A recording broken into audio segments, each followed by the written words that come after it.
Now, this is the last part, the suitability. Now, when you want to do online assessment or any assessment, you have to know why you're doing the assessment, and what to assess. What do you want to see, what are artifacts or processes that you want to see, how to assess, and who will do the assessment. So don't over assess such that you cannot, you feel overwhelmed by the assessment. Not only the students, the lecturers can also feel overwhelmed by the assessment. And the suitability of the assessment for the students. So we have to know who your students are, okay? And is it doable? Is it practical? Now, there were questions on how can we develop students into deep learners and how can we motivate students. Now, basically, this is just a rule that I stick by. Whenever you want to do something, do it in a scholarly manner. Now, even though we are from engineering, we are from the technical part, we are from sciences, and we don't know much about education theory, if we have a question, if we have a problem, most probably somebody has done it. Okay, so do it in a scholarly manner. For example, when I wanted to explain to my students the stress that they're facing, the anxiety that they're facing, I use I'm sorry, I don't have it in the slide, but I have a slide on the trauma cycle.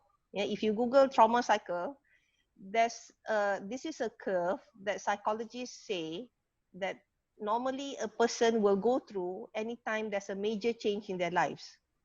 Okay, so they will feel shocked, denial, then they'll feel strong emotion, and then the level will go down because we feel sad, we feel anxious. This is the time when they'll complain, they'll just rant and rant because people will normally feel upset at this time.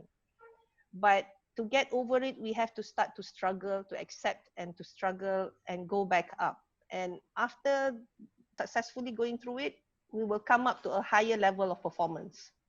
Yeah. So most of the time, the hardships that we go through will make us better people. Okay.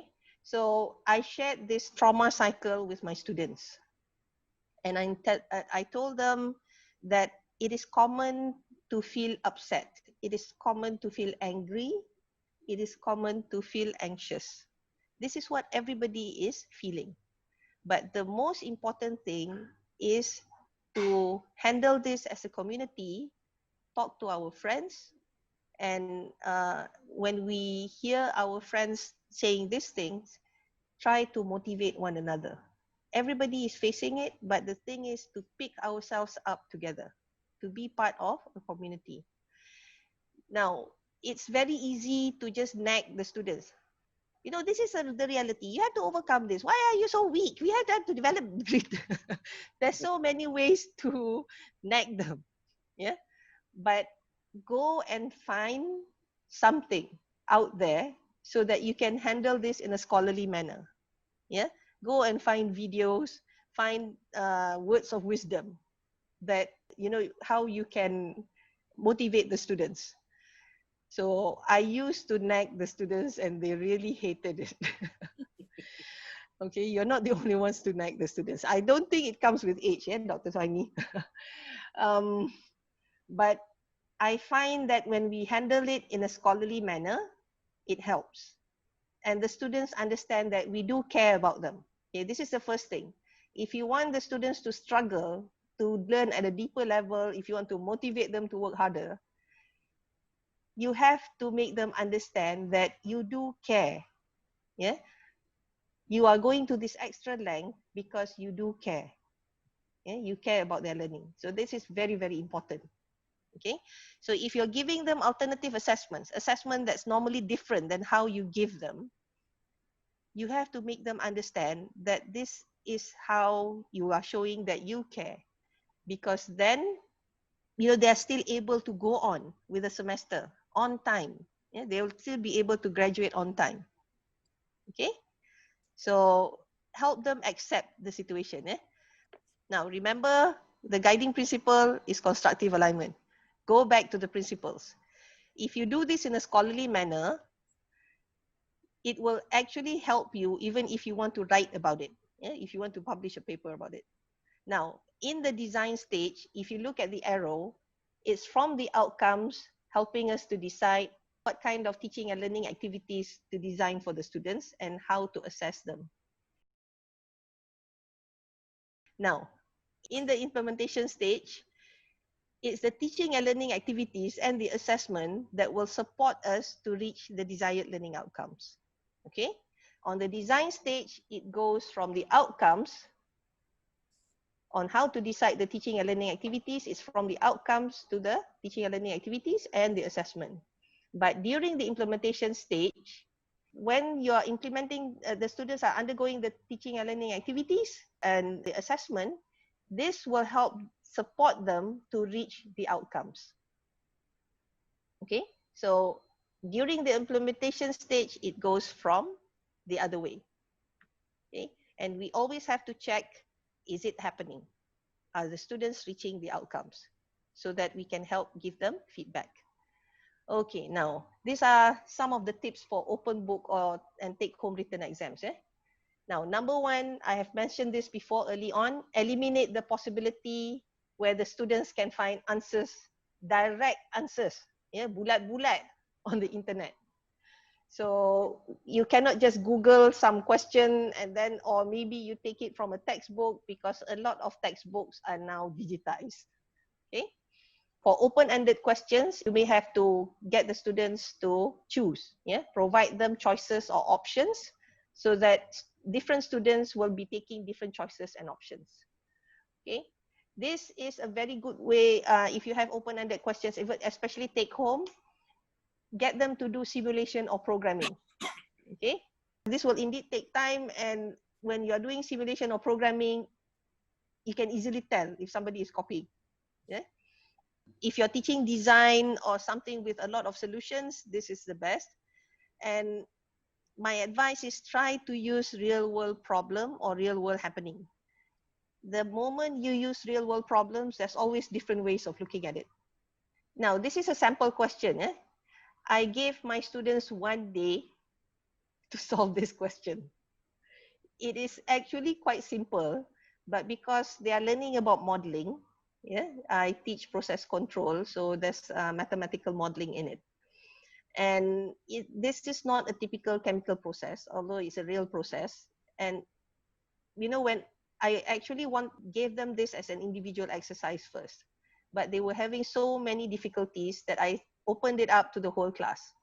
I told them, okay, you can discuss, you can collaborate, but I only want one answer at the end after 1 day.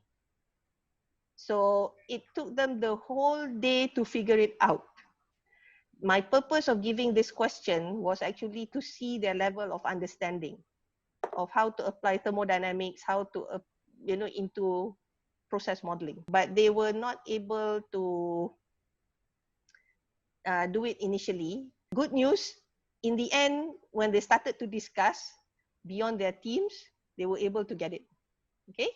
So usually, reflection is one of, I think, one powerful tools that we can use to make sure that the students can reflect back on whatever that they have learned.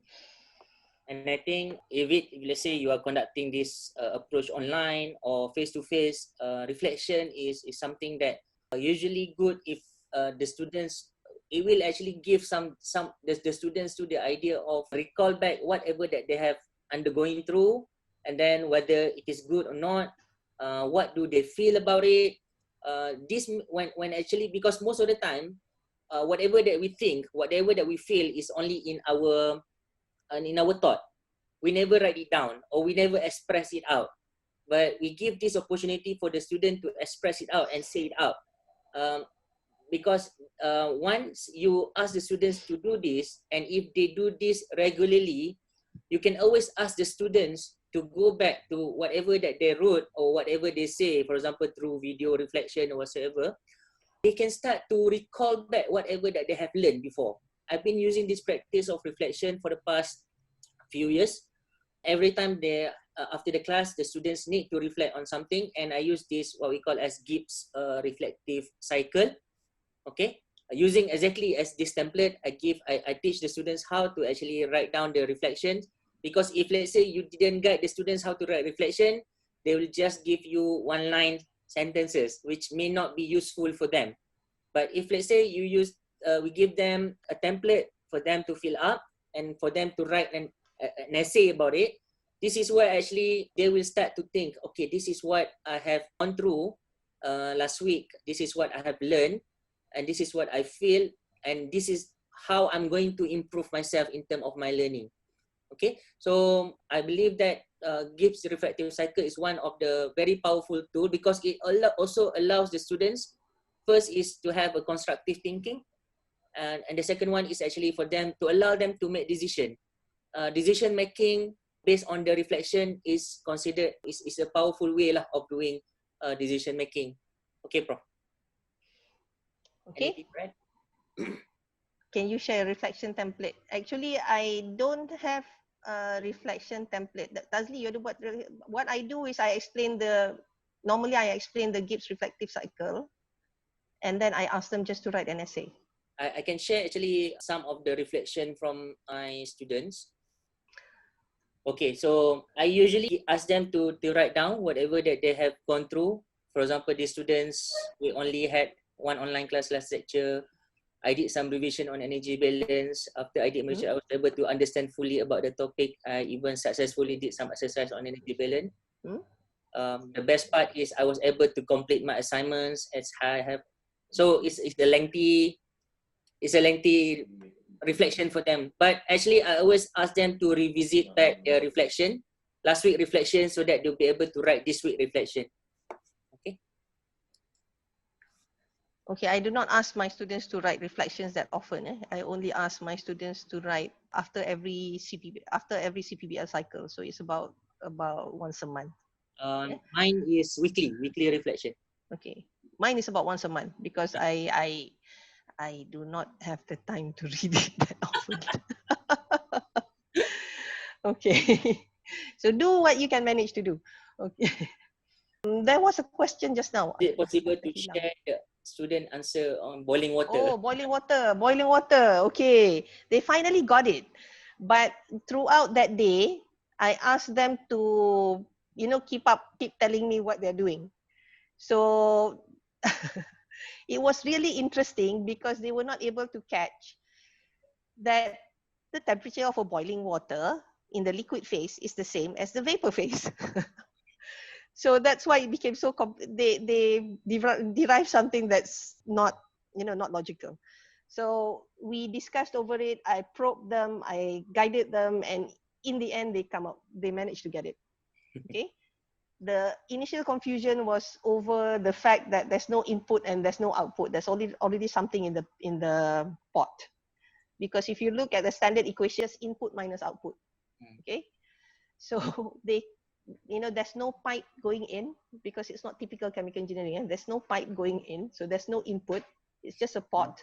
But there is something going out in terms of the vapor. So we had to talk about it explicitly in terms of what is happening in terms of thermodynamics. Okay, so that was really, really interesting. I have the answer actually, but it's inside my e-learning. Yeah. Okay. So if you really want to see the answer, send me an email. I'll show you the answer. Okay, next. Just to add on, Prof. For example, if let's say you would like your students to write reflection, but I think the first thing first is we need to be reflective as well. So we are the one who write reflection regularly too. So kalau tidak, dia is like apa? 15 minit. The crab asking the mother of crab asking the crab to walk straight ahead. Okay, so just another last one, menti.com. I think like I just want to ask you these questions. We just wanted to know which one of these that you want to give a try. So can you please vote?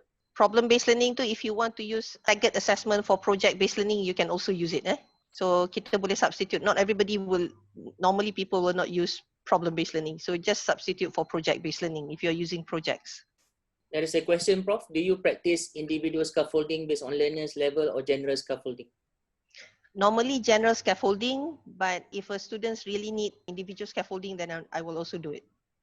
Because sometimes you can spot students who are really way behind, but then a lot of the cases for university students, it's the general overall scaffolding for everyone. By the way, students can also scaffold among themselves as a community.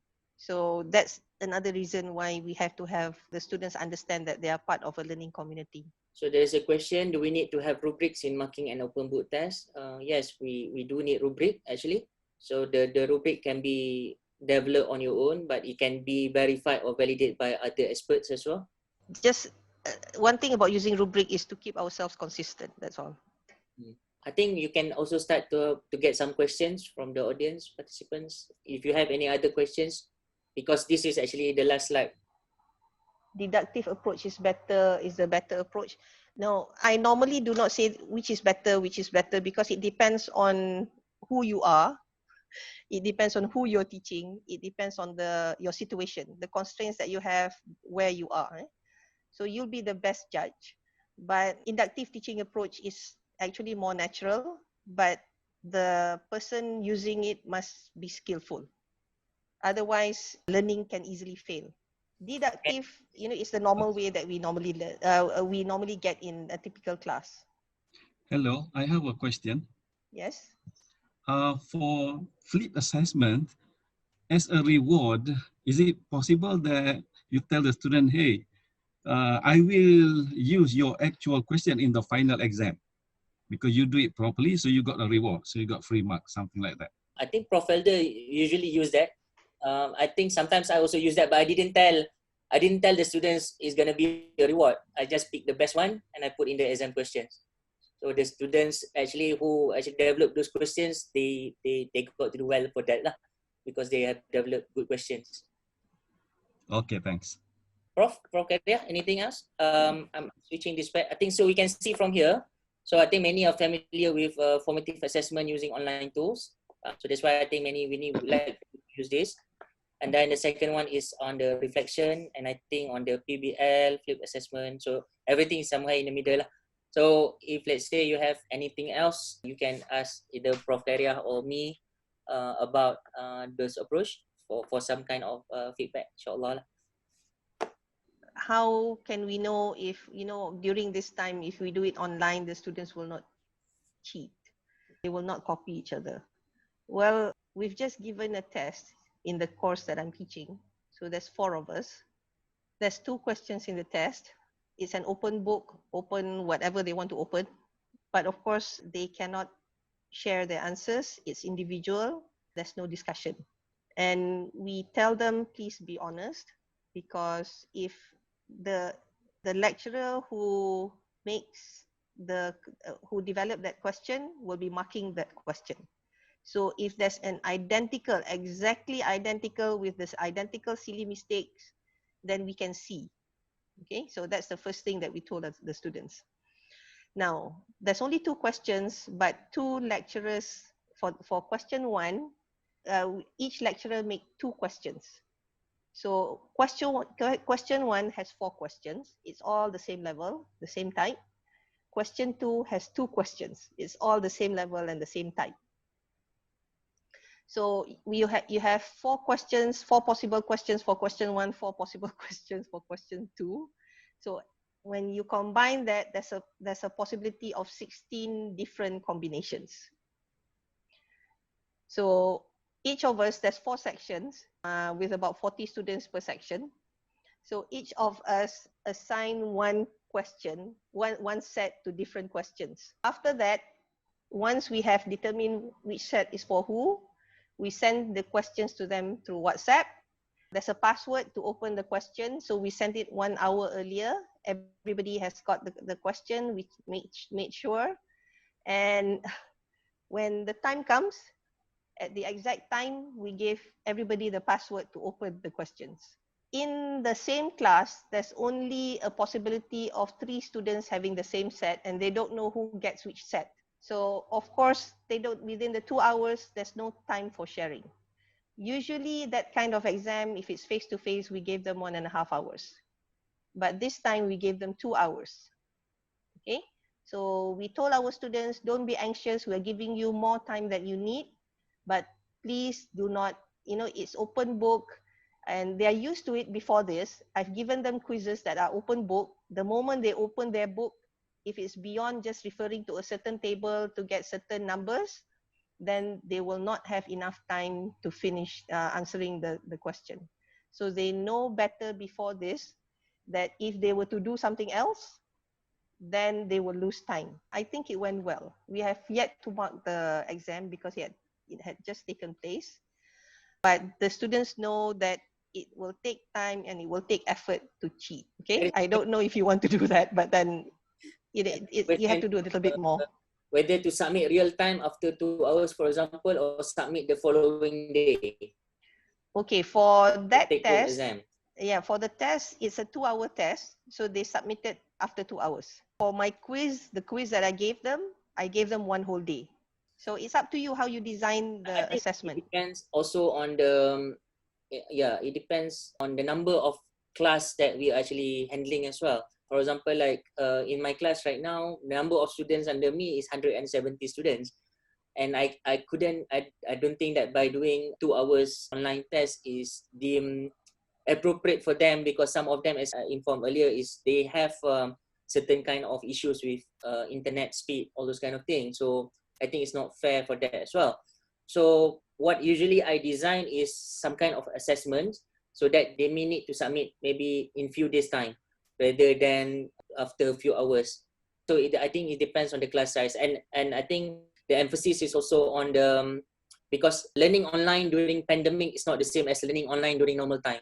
So because this is during some kind of pandemic, we need to have a lot more of I would say empathy per se for our students, so, such that we don't really put so much stress to the students, even don't stress ourselves lah. So I think that's kind of one tip that I could share. While doing that, actually, you can also write some reflection on Padlet. Try to write your own reflection before you give example to the students to write a reflection. The question there, Prof. Any advice for open book exam to replace final exam? My final exam is always open book, actually. Yeah. So the course that I'm teaching, we always give open book exams. In our case, because in UTP we're going to have we have cancelled final exam. So starting from next week, we're going to give our student extended assignment. We call it extended assignment, and students need to submit within 24 hours. So they have the like kind of exam timetable already arranged for them. For example, like my subject, the students will need to take the question will be given to them on 22nd April, 9 a.m. So they need to submit before the next day. By the next day before 9 a.m. the next day. So we have to design some kind of assignment which is taking roughly a good student could solve within 6 to 7 hours. And then, so that's why it gives time for them to reflect on their assignments, and then after that they have to submit. Okay, there's a question here, how to best handle a course that has a lot of calculation. My course has a lot of calculation also. But even though you may have calculations, there's always options that you can give in the question that will allow the students to make choices.